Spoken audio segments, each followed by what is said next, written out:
Marcado en el cronograma el tema de biología molecular como técnicas diagnósticas, ¿de acuerdo?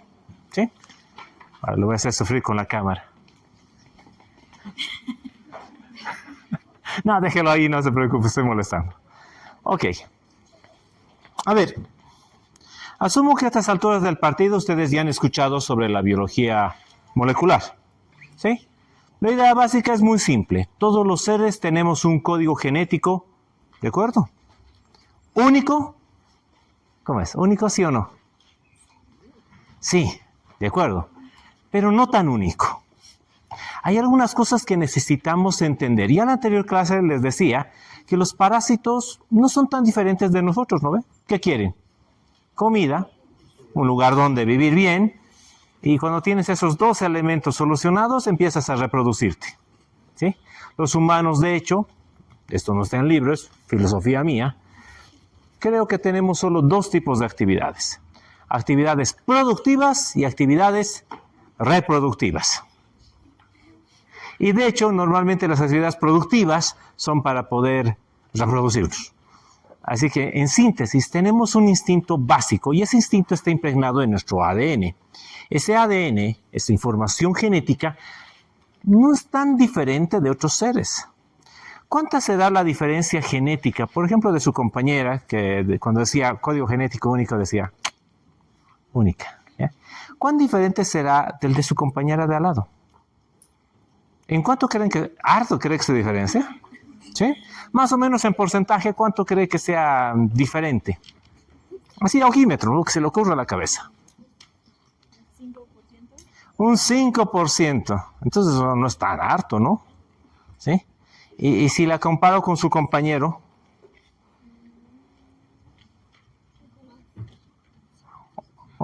¿usted qué cree? ¿Iguales o diferentes? ¿Usted? Véala a su compañera y piense, su información genética y la mía, ¿cuán diferente será? Entre ellas dice 5%. ¿Usted cuánto cree que es diferente a su compañera genéticamente? Ese 1% ya saben qué es. Debería echarle por lo menos 10, ¿no?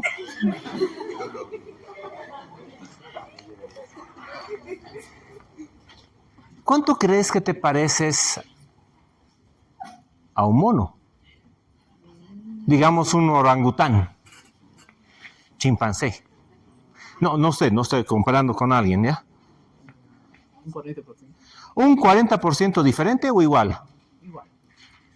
Igual. Y usted dice un 95%, por ende, igual. ¿Sí? Entre personas, usted 45% igual. Y con una mosca, ¿cuánto cree que se parece? ¿Cuánto? 0%. O sea que cuando dice mosca, hermano, no.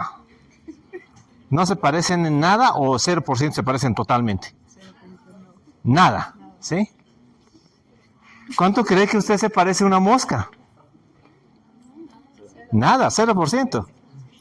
Ay, mis hijos, qué mal estamos. Demasiado. Solo piensen en lo siguiente. No solo genéticamente, fenotípicamente también. Sí.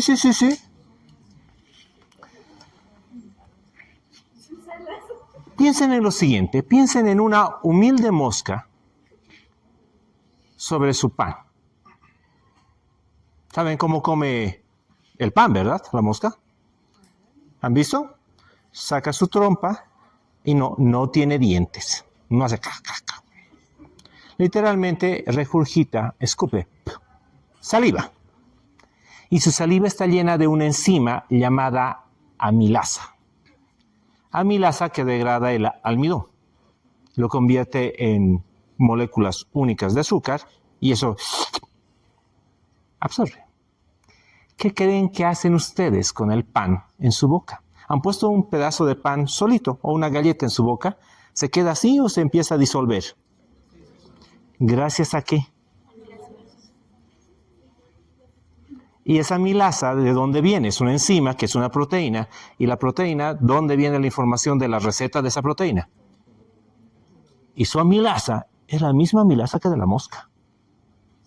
Ya, no tan cercanos como decir mosca, hermano, pero primo lejano. ¿Cómo se sienten con eso? Y ahora piensen en una ameba. También come carbohidratos. ¿Y cómo chingada cree que digieren los carbohidratos? Si no es usando amilasa. ¿Y qué me dicen del proceso de respiración? Respiración no es esto. Esa es la mecánica respiratoria. Crea un vacío, entra aire. Cierro el vacío, boto el aire. Pero eso no es la respiración, eso es la mecánica. La respiración es química, usando ese oxígeno para degradar cosas y producir energía. ¿Capisci? Y las enzimas que hacen ese proceso, ¿cuán diferentes creen que son de la mosca o de la ameba? Así que más respeto con su familia, ¿ya? ¿Están entendiendo la lógica? O sea que no es de que ella tenga un código genético y cada letra de ese código genético es único de ella. Ya quisiera. No. La mayor parte es común. Las enzimas que funcionan en la vida funcionan bien. Si te alimentas de carbohidratos, plantas, básicamente, y tienes en el proceso evolutivo se desarrolló una receta para una enzima que degrada bien el azúcar, ¿por qué quisieras cambiarla? Si funciona bien. ¿Me entienden? ¿Sí? Puede haber mutaciones y cosas que la mejoren y hayan cambios, sí, de acuerdo. Pero en general la receta funciona bien. Y esa receta pasó desde la primera célula procariote, ni siquiera eucariote, al eucariote y de ahí a los pluricelulares y hasta llegar a ustedes. Por lo tanto, toda esa cadena no es del todo diferente. Entre personas la diferencia es menos del 0,3%. Y eso es suficiente para que se vean más altos, más flacos, más chotos, más blancos, más morenos. ¿Sí? ¿Capiche? Más papacito como Brad Pitt o más feo que su docente de Parásito. No importa, ya esa pequeña diferencia. ¿De acuerdo? ¿Sí? Pero entre especies somos muy iguales. ¿Sí? Ahora, de que existen pedazos de ese código que solo lo tiene una especie. No estoy hablando de individuo, estoy hablando de una especie. ¿Capisci? Es lo que busca la biología molecular. Eso que hace que la mosca sea mosca, ¿sí? Alas y que le guste el popó, etcétera, etcétera, ¿de acuerdo? ¿Sí? Y ser muy sociable. La mosca es el ser más sociable. Fiestero como solo. ¿O no? Ponen una parrillada y de ese rato llegan las moscas, ¿no ve? ¿Capisci? Entonces, ese pedacito es lo que por genética nosotros queremos encontrar. Ese pedacito que dice, soy mosca. Los humanos tenemos varios pedazos que dicen, es humano. Y así hay un pedazo que dice, soy ameba, soy giardia, soy tricomona, o en bacterias, soy salmonella. Ese pedacito que es único de cada especie. ¿De acuerdo? Ahora, ese pedacito es lo que nosotros necesitamos duplicar en la información genética. ¿De acuerdo? Sí, la información genética. Así que imagínense que ustedes en cadena como están, ¿de acuerdo? Sí, son la información genética. ¿De acuerdo? Y la mayor parte es común a otros cursos. Es decir, si yo entro a la clase teórica de cuarto año, probablemente voy a tener una distribución similar. ¿Capisci? Pero resulta que hay algo que es único. Vamos a hacer este segmento. Esta combinación de celeste, negro, rosado, verde, negro y luego vacío, este código genético es único de segundo año. ¿De acuerdo? Sí, imagínense eso. Son las bases nucleotídicas. Todo el resto de la información, left. ¿Capisci? Entonces, en la información genética, ¿qué tengo que hacer? El DNA, ya saben, está enlazado fuertemente, no, débilmente, mediante puentes de hidrógeno. Entre citosina y guanina, ¿cuántos puentes? 3. Y entre... Eso, hasta parece que han llevado embriología. Ay, casi me hacen llorar. Muy bien, entonces lo primero que tengo que hacer es separarlos. ¿Sí? Imaginen que esto es la cadena, separamos. Y al separarlo, ¿qué puedo hacer? Hacer lo que hace el código genético, duplicarse. La vida, como la conocemos, o lo que entendemos por vida, otro día filosofamos sobre lo que es vida, pero la vida como la entendemos no es nada más que copiar información genética. ¿Capisce? ¿Y cómo haces eso? Separas y haces 2 cadenas, de cada una duplicas, ¿no ve? Y ya tienes 2 cadenas. Pero en este caso, la información genética es un poquito extraña. Solamente se sintetiza en sentido de izquierda a derecha, perdón, de derecha a izquierda, ¿sí? Entonces, significa que empieza en ella y va para allá y va a ir hacia atrás, ¿verdad? ¿Qué pasó con el pedacito de aquí adelante? No se copia, ¿entienden? Entonces, en el proceso de la biología molecular, simulamos el proceso de la mitosis sin hacer mitosis. Separo y luego coloco un primer. ¿Qué es un primer? Yo ya investigué que esta secuencia dice segundo año en este caso. Así que pongo su némesis, sus antagonistas, ¿no ve? ¿Capisce? Plep, plep, plep, su par. Plac, se marca esto. Y a partir de este punto, utilizo una transcriptasa, ¿sí? ¿De acuerdo? Que lo que va a hacer es transcribir toda esta información. Es decir, hacer la copia. ¿De acuerdo? ¿Sí? Y empieza la copia. De este sentido, ¿para aquel lado? Así que toda esta cadena me ha formado un código genético grande. ¿Qué ha pasado con este pedazo? Se ha perdido. No importa. ¿Sí? Ahora ya tengo 2 cadenas igualitas. ¿Sí? Una con toda, la original, y una que solamente tiene este pedazo. ¿Qué pasa si repito el ciclo? Cuando copio para este sentido, de nuevo, ¿de acuerdo? Empieza bastante bien. Pero recuerdan que hay una copia de esto. Esa va a empezar de allá en el otro sentido. Y ya, ¿dónde empieza? Empieza ahí y termina acá, porque ya no hay nadie más, ¿no ve? Hemos cortado este pedazo. Entonces he copiado solo este segmento. Repitan este proceso 30 veces y van a tener más de 1 millón de copias. Más de 1 millón de copias. Es tanto que en los tubitos de Pendorf, que se utilizan para estos tubitos cónicos, se ve en el fondo polvito. No, no es la clase de polvo de inhalación, ¿ya? No es para un jale, ¿ya? Es información genética. O sea, se dan cuenta de una célula donde esto es, ni siquiera lo puedes ver con el microscopio, es tan pequeñito a tener algo que ustedes puedan verlo a simple vista. ¿Capisce? El siguiente paso es revelar ese polvo, ¿de acuerdo? De tal forma de que sepa que lo que he copiado es este pedacito. ¿Capisce? ¿Cómo se puede hacer eso? La forma antigua era muy simple, ¿ya? Lo hacíamos por peso. Lo más pesado se mueve poco. Lo más ligero se mueve mucho. Así que ponía carga eléctrica y como esto tiene carga eléctrica, va de negativo a positivo. Y en 1 hora es simple. El más pesado se movió a penitas y el más ligero se movió. En caso de ellas son 5, así que serían 5 pares de bases. En su texto van a leer ese tipo de cosas, ¿no? 5 PB, ¿han escuchado? ¿Sí? Un código genético de 32 PBs. PB significa pares de bases. ¿Sí? En ese caso son 1, 2, 3, 4, 5. Es chiquitito. Por lo tanto, esto se va a correr lejos, ¿no? Va a correr. ¿Capisce? Y lo pongo contra un patrón de 5 pares de bases que yo sé que corre hasta aquí. Que lo saqué probablemente de un cultivo de parásitos.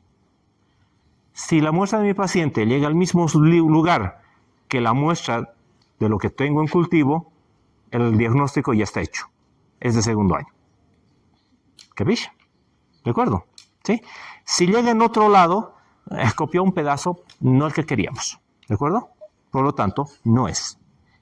Ahora, las técnicas de ese entonces actual, en menos de 30 años, han progresado tanto en biología molecular que ahora ya no tenemos que hacerlas correr en una placa de agar, sino a medida que duplicamos, ya me dan la información de cuántos de este sector se están reproduciendo. Eso se llama PCR, reacción en cadena de la polimerasa. La polimerasa es esa transcripción, que es de ese, ¿de acuerdo? ¿Sí? En tiempo real. Real Time PCR, para los que quieren hablar en inglés. En español, qPCR, que significa PCR cuantitativa y me cuantifica cuántas cadenas están apareciendo. ¿Sí? ¿Cómo se hace? Lo único que pongo es un marcador, ¿no ve? Son 1, 2, 3, 4, 5 y cada vez que lea este código voy a añadir aquí una persona, que no es persona, solamente es un fluorescente, digamos en color verde. Entonces, ¿qué me hace la máquina? Me lee la intensidad del verde. Mientras más verde, más intenso sea, significa que hay más copias. ¿Capiche? ¿Entiende? Ese es el real time PCR. Ahora, ese proceso requiere calor para romper, ¿sí? La polimerasa para hacer y darle las bases nucleotídicas para que la polimerasa haga su tarea. Pero ya hemos avanzado más. Ya no necesitamos calentar y enfriar. Hemos encontrado para cada tipo de código genético una temperatura en la cual esto se separa lo suficiente para sintetizar otra cadena, pero no tanto como para que esto se haga una anarquía, sino justo para abrir lo que necesito que se abra. Y ya no tengo que subir y bajar temperatura, subir y bajar temperatura. Para los que dicen, a ver, esto no parece tan difícil, ¿no? No parece tan difícil. El problema es tener un equipo, se llama termociclador. Termo, calor, ciclador, que hace ciclos. Que lo que hace es calienta, enfría, calienta, enfría. Y tiene que ser preciso. Lograr eso no es como tener un tostador y hielo, ¿no ve? O sea, lo caliento y hielo. Tiene que ser preciso. Y eso es caro. Ese bendito equipo cuesta unos $50,000. Lo que hace que hacer una PCR va a salir cara. Pero ¿qué pasa si todo lo hacemos a una sola temperatura? Más fácil, ¿no ve? Porque eso sí podemos hacer con facilidad. Calentamos a 70 grados, por ejemplo, para algunas cosas, y resulta que esa temperatura ocurre todo el proceso en uno. Esa es la técnica del LAMP, ¿de acuerdo? Que es otra tecnología, que es el LAMP. Y no quedó ahí. Tenemos otras, RPL, RPFL y otras siglas más que parecen más equipos norteamericanos de fútbol americano que cualquier otra cosa, ¿de acuerdo? Sí, en sus cadenas, ¿no? Y no me voy a desgastar dándoles el detalle de cada una de estas. Porque lo más probable es que cuando ustedes sean profesionales, el AMP que ahorita está como que de moda, sea obsoleto. ¿Capta? ¿Sí? Cuando yo estaba estudiando el año, la PC era el wow. ¿Ya? Ahora es... ¿Captan? ¿Sí? Y hay muchas técnicas mucho más avanzadas. ¿Capisci? Así que ustedes probablemente van a enfrentarse a técnicas mucho más avanzadas. Pero la clase de hoy no se trata de eso. Porque eso es... Les soy franco. Si ven un video, pongan en YouTube explicación de la técnica de la PCR. Les va a sacar videos bonitos. Y lo pueden ver en su casa comiendo pipoca si quieren. ¿De acuerdo? Chido. No es difícil. Pero la parte que no está bien detallada en esto es la que vamos a hacer en los siguientes minutos. ¿De acuerdo? ¿Sí?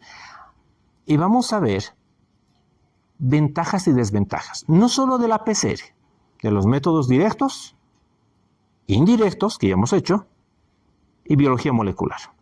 ¿De acuerdo? Y para esto hay un elemento que necesitamos saber. Necesitamos entender dos conceptos básicos iniciales. Sensibilidad y... ¿Saben el otro? Van a llevar en preventiva y después en epidemiología. Especificidad. ¿De acuerdo? Y antes de que se pongan a pensar y buscar y googlear, ¿de acuerdo? Vamos a entenderlo de manera simple. A ver, ¿quién tiene? Sí, usted tiene pinta de que es sensible. Cuando le hacen en su espalda así, cosquillas brutales, tenía una amiga que le tocaba así, se iba hasta el suelo. Literalmente terminaba en el suelo echado. ¿Usted es así de sensible o solo se mueve nomás? Un poquito sensible. ¿Hay alguien que sea así súper sensible? ¿Sí? ¿Ella? A ver. Vamos a ver. Golpe imaginario. Entonces, ya saben lo que es sensibilidad. ¿Alguien aquí es nada sensible? No voy a preguntar cómo sabe que no es sensible, pero le vamos a creer. ¿Usted no es sensible? ¿No? No tiene ni corazón, dice. Ok, entonces pensemos. Si a una persona le toco la espalda, suavito, y se desespera, digo que es muy sensible. ¿Están de acuerdo? Le hago así,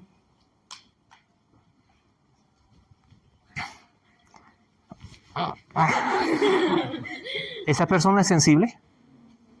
No, ok. Ahora, ya que están como en butacas, imaginemos que en vez de la clase teórica, qué aburrimiento, les ponemos una película de las que recién han salido, ¿de acuerdo? Una clásica, una de animalitos, de perritos. Y siempre en las películas de perritos, el perrito se muere. ¿O no? Todas. ¿Ya? Exceptuando Beethoven, creo que es la única en que el condenado no muere. ¿Ya? Pero ¿qué es lo que pasa? Cuando el perrito en su sacrificio perruno se sacrifica por su mal dueño encima, ¿de acuerdo? ¿Sí? Se escucha un... ¿Usted llora? ¿Sí? Entonces es sensible, ¿verdad? En cambio el otro, viendo la sangre, ¿no?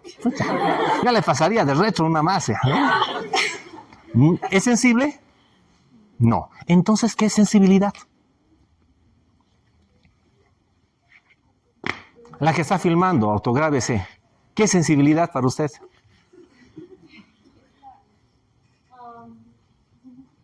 Ya, le está salvando la campana, dígalo. Es la capacidad de reaccionar ante un estímulo. Muy bien, ¿sí? Ahora, cambien esa espalda por un test diagnóstico. Ahora, este test diagnóstico se enfrenta a la gente que quieren diagnosticar. Si lo detecta, va a reaccionar. ¿Y qué nos va a dar en el test? Positivo. ¿Verdad? Si detecta, digo que el test es sensible. ¿Capish? Ahora imagínense que yo hago 10 tests a 10 personas diferentes que tienen la enfermedad. Y de esas 10, en 8 el test responde y en 2 no. ¿Cuánto es la sensibilidad? 8 entre 10. Que si quieren, 80%. ¿Captan? O sea, no siempre responde al estímulo. ¿Verdad? ¿Capish? ¿Llora en todas las películas de perritos? ¿Sí? En la mayoría. En la mayoría. Digamos al 95% de sensibilidad. ¿Captan? Lo que significa que podría haber una película de perrito y ella no llora. Y eso no significa que el perrito no muere en la película. Solamente que no le tocó la fibra sensible. ¿Captan? ¿Entienden? En los test nos pasa lo mismo.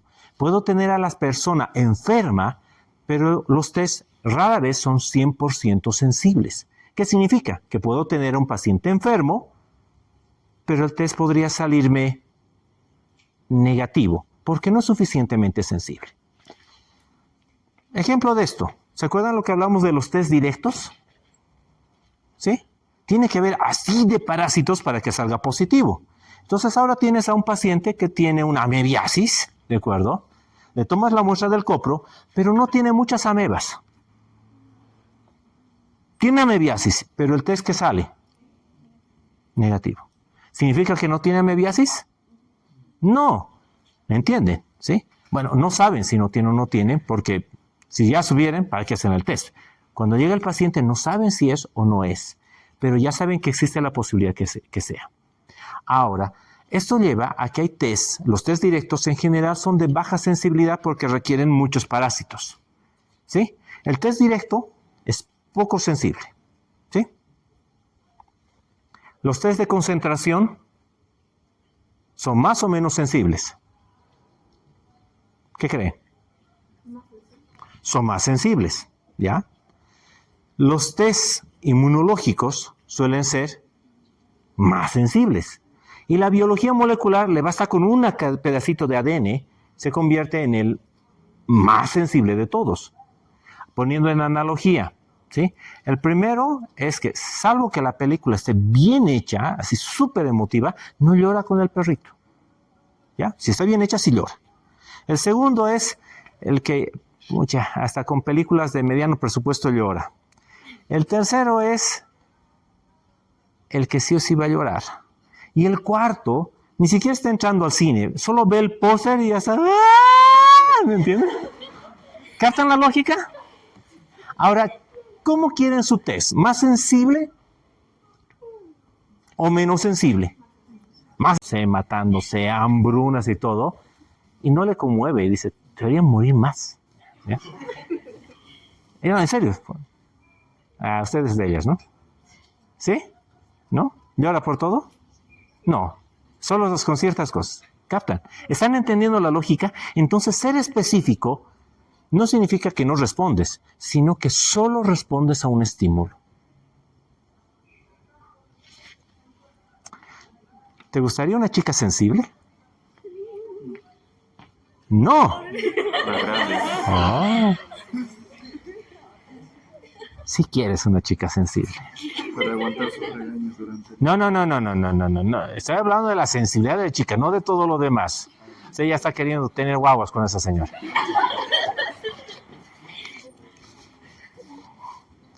O le preguntaré a usted entonces, ya que él es del grupo, ¿ya?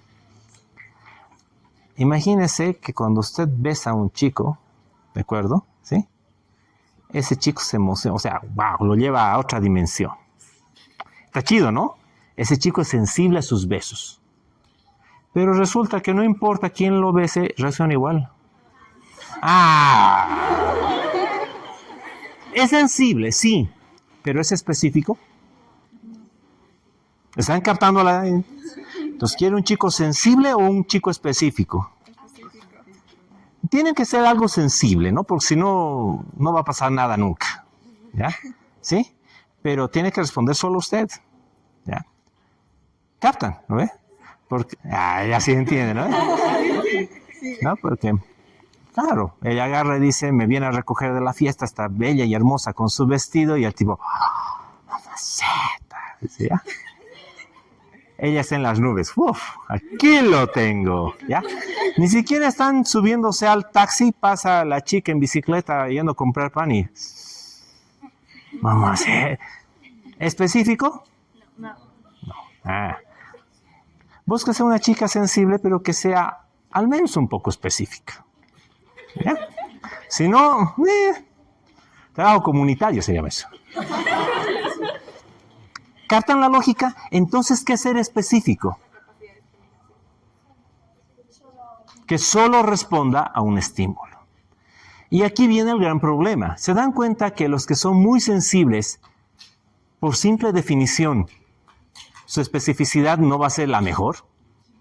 Porque es simple, si respondo con todo, puedo ser no específico. Y el gran problema de la biología molecular es esa. Bueno, teóricamente es extremadamente específico porque solo responde a este código genético. ¿Estamos de acuerdo? Sí, pero requiere condiciones muy especiales. ¿Por qué? Porque como requiere tan poca cantidad, si yo abro un frasco de una muestra y al lado abro otro frasco, y esto nomás se sacude así, se generan microaerosoles. Y si en este microaerosol hay información genética, ¿qué va a pasar con la máquina? Imagínense que esa pequeña partícula se mete en la máquina. No importa el tubo que le metas, ¿qué te va a reportar? Positivo, positivo, positivo, positivo, positivo. ¿Captan la lógica? Entonces eso se convierte en un problema. ¿Qué pasa con un ELISA que sea muy sensible? ¿Qué voy a esperar con su especificidad? Que sea más baja que la sensibilidad. ¿No ve? ¿Sí? ¿Captan? Por otra parte, si quiero algo que sea muy específico, ¿cuál es su problema? Que su sensibilidad disminuye. Muy bien. Entonces, aquí, por ejemplo, tenemos el ejemplo de los métodos directos. En un método directo, ¿es sensible? Es poco sensible. Pero, ¿cómo es su especificidad? Porque es simple. Si yo veo una ameba que tiene el paciente. A ver, ¿qué tiene el paciente? Más fuerte, a ver, como para que despierten. Un poquito más fuerte para que despierte el de al lado. Eso. ¿De acuerdo? ¿Capta? Y por el contrario, si un test serológico va a tener anticuerpos. Pero la pregunta es, ¿son anticuerpos de hoy, de ayer, de una enfermedad pasada? ¿Qué pasa con la sensibilidad buena, pero la especificidad? Captan, ¿sí? Y pueden haber reacciones cruzadas. ¿Se acuerdan que les dije que no nos diferenciamos tanto? ¿Qué pasa si entre parásitos son parásitos más o menos primos? Puede haber una reacción cruzada. Por ejemplo, el parásito del Chagas, el Trypanosoma cruzi, es primo del que produce la leishmaniasis. Ya, son primos. Por lo tanto, en una persona en el trópico que haya tenido leishmaniasis y me sale una prueba positiva para Chagas, la pregunta ¿es Chagas o es una reacción cruzada y está respondiendo a su primo? ¿Sí? Es la clásica cosa. ¿Conoce a gente del Valle Alto? Ya. Agarran y van con el chisme, ¿no? ¿Te he visto con otra? Es mi prima. Han escuchado de ese cuento, ¿no? Ya, ok. Bien, ¿me entiendes, sí? Entonces, el problema es, ¿reacciona con la prima? ¿Capisci? ¿Sí? Ese es el gran problema. Muy bien. Ahora ya tenemos un poquito más de conceptos. Hay otros conceptos más, los van a ver en cuarto año. Si llegan, no mentira, si van a llegar, ¿ya? Cuarto año en epidemiología, donde van a ver a profundidad todo este proceso. Pero ahora nos quedaremos con estos dos conceptos básicos, ¿de acuerdo? Con un pequeñísimo detalle adicional, ¿de acuerdo? Hay algo que afecta todo esto en mi decisión clínica. Y tiene que ver con la frecuencia de la enfermedad. Piensen por un momento en el siguiente elemento. En este momento, en Santa Cruz, ¿cuál es el problema de salud que está generando una epidemia? Está generándose chikungunya. ¿De acuerdo? Muy bien. Cuando yo hago una pregunta a mi paciente, equivale a un test diagnóstico. ¿Sí? Por ejemplo, si pienso para chikungunya, ¿ha tenido fiebre? Es como un test. Es muy sensible porque casi todos los que tienen chikungunya tienen fiebre. Por lo tanto, es muy sensible. ¿Pero es específico? No, porque puedes tener fiebre por un diente, por una diarrea, por un resfrío, porque tienes calentura de sábado por la noche. O sea, cualquier cosa puede generar una elevación de temperatura. ¿Capta? Muy sensible, poco específico.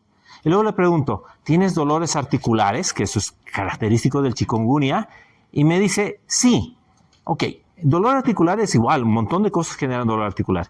Pero fiebre y dolor articular juntos en un solo momento, ya me reduce. ¿En qué están pensando? Ya, y empiezo a pensar en chikungunya, ¿de acuerdo? Ahora le hago un test. Y resulta que el test no es ni 100% sensible, ¿ya? Ni es 100% específico. Ya, está arriba del 90, bastante bueno, ¿de acuerdo? ¿Sí? Y le hago el test para chikungunya en Santa Cruz. En esta semana donde todavía tenemos epidemia de chikungunya. Y el test sale positivo. Y ella está concentrada pensando. ¿Sí? Y el test sale positivo. ¿Qué tiene su paciente? Chikungunya, ¿no? Es bastante simple porque abunda el chikungunya. ¿De acuerdo? Después contesto. Pero ahora piensen en esto. Ahora están en la ciudad de La Paz y tienen una persona que tiene fiebre y le duelen las articulaciones y le hago el test para chikungunya y sale positivo.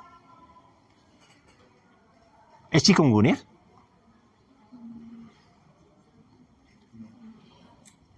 En La Paz no debería haber chikungunya. Bueno, no ha estado en Santa Cruz, no ha estado en zona endémica. Entonces, ¿es chikungunya? Si ustedes aprenden este concepto así de simple, van a ahorrarse un montón de errores diagnósticos. Por lo tanto, el laboratorio ya sé que se puede equivocar porque no es 100% sensible y no es 100% específico. Cuando tengamos test que sean 100% sensibles y 100% específicos, ya no tenemos trabajo. Porque claro, o sea, ¿para qué vas a ir al médico? Te haces la prueba. Si sale positivo, tienes la enfermedad. Si sale negativo, no es la enfermedad. ¿Para qué quieres al médico? Ya con la lógica. Así que boicoteen las investigaciones. No, mentira. Broma. ¿De acuerdo? Eso es broma. Pero estamos buscando cada vez mejores test. ¿De acuerdo? ¿Captan? Ahora, pensemos por el contrario. Estamos otra vez en Santa Cruz. Tu paciente dice que donde vive así de Aedes. En su barrio, así de gente con chikungunya. Tiene los mismos síntomas, fiebre, cefalea, dolores articulares, ¿de acuerdo? ¿Sí? Le haces el test para chikungunya y sale negativo. ¿Es chikungunya o no es chikungunya? Debería ser Debería ser. ¿De quién dudo? del laboratorio. Del laboratorio. Y no significa que el laboratorio sea malo, que no sepa la microscopio. No. Es que sé que el test no es 100% sensible, se le escapan, y no es 100% específico, se le escapan. ¿Capisci? Estamos. Ahora, estoy en La Paz. Le hago el test para chikungunya y sale negativo. ¿Es chikungunya o no es chikungunya? No es. Descartamos. Confirmo el descarte. Muy bien. Acaban de entender el proceso diagnóstico. Y más que las técnicas, porque las técnicas van a ir cambiando, vamos a tener nuevos test, nuevos sistemas cuando ustedes egresen, esto no va a cambiar muy rápidamente porque todos los test siguen respondiendo a los mismos principios. Sensibilidad, especificidad y su interpretación de qué depende del contexto clínico y del contexto epidemiológico. Es decir, esa parte de salud pública que ya se olvidaron de primer año y la que van a llevar ahora y en cuarto, esa parte, ¿sí? Es simple. Hay enfermedad abundante, frecuente y el test es positivo, es eso. Hay poca enfermedad, el test positivo, dudo, ¿sí? Poca enfermedad, test negativo, ok, debe ser negativo, ¿sí? Poca enfermedad y positivo, dudo. ¿Capisci? Muy bien. Ahora, ¿pregunta? ¿Hacemos una pregunta al público?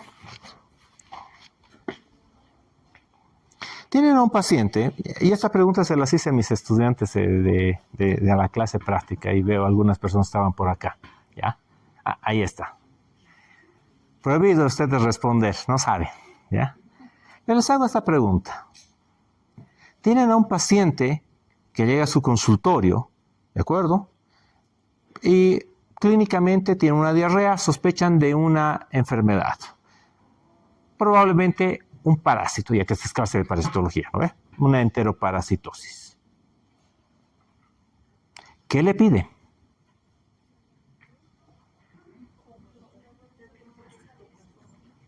Ya, primero, si está en el intestino, lo más probable es que necesite una muestra de heces. Ok, ya tiene la muestra. ¿Qué va a hacer en eso?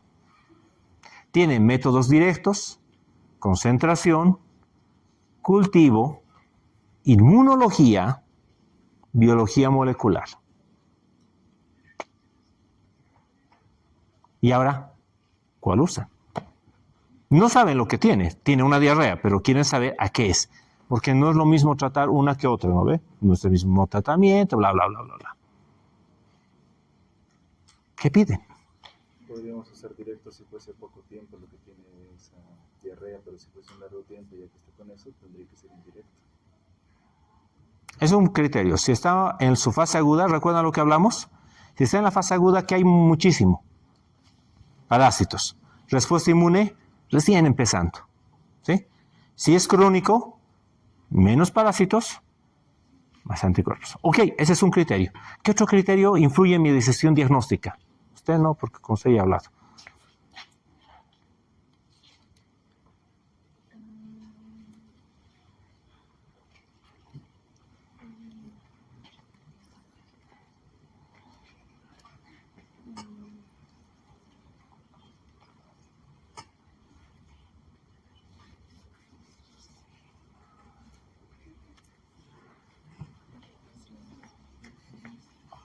Por este otro lado.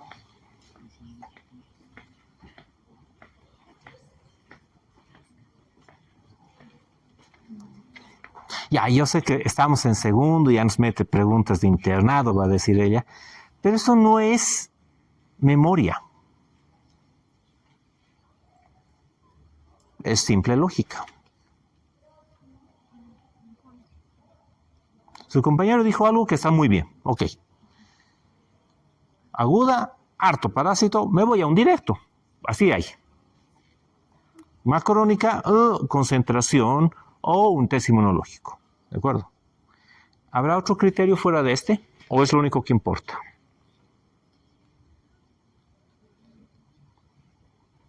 Vamos con ustedes. Atrás.